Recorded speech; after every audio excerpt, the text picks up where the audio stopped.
তাহলে আসি ঠাকুর মশাই, বিকেলে মালপত্র তুলে ফিরে আসবো। আচ্ছা।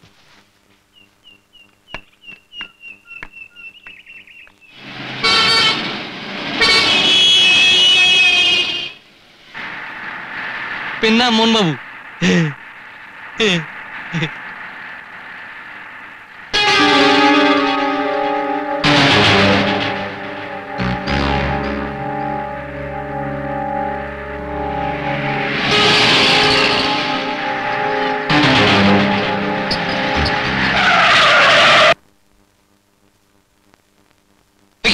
আমার ব্যাগ? প্যাসেঞ্জার তো সবাই আছে, শুধু একজন নেমে গেছে। আপনি চেনেন ওকে? না না, আমি চিনবো কি? আপনাকে যেভাবে প্রণাম করলো দেখে মনে হলো অনেক দিনের পরিচিত। না না,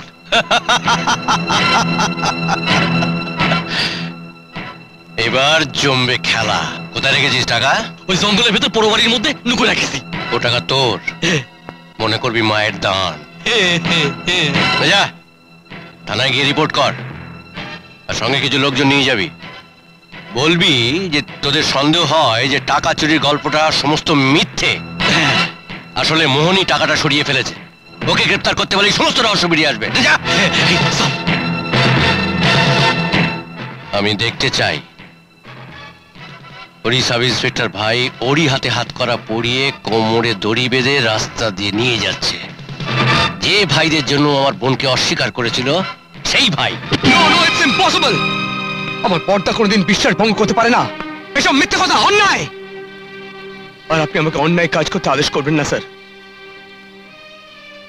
আমি সেটা পারবো না। ন্যায় অন্যায় বিচার করা তোমার দায়িত্ব নয়, তোমাকে যেটা আদেশ করা হয়েছে সেটা পালন করাই তোমার duty. Okay, now do your duty. Yes sir.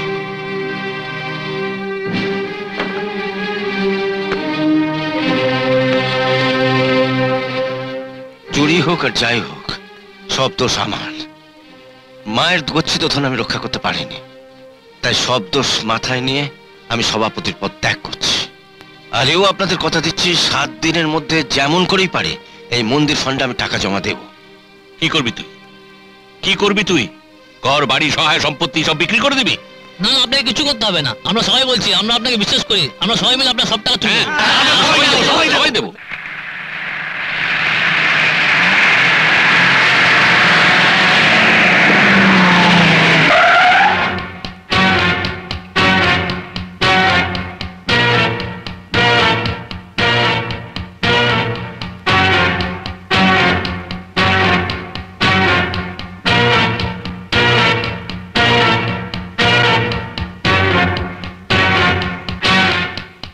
কি জানিস, পুলিশের কাজ মানে আইন রক্ষা করা।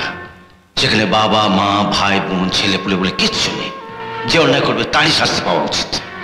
আর দেখবি কাজের মায়া মমতা স্নেহ ভালোবাসা যেন তোর বাধা হয়ে না দাঁড়ায়।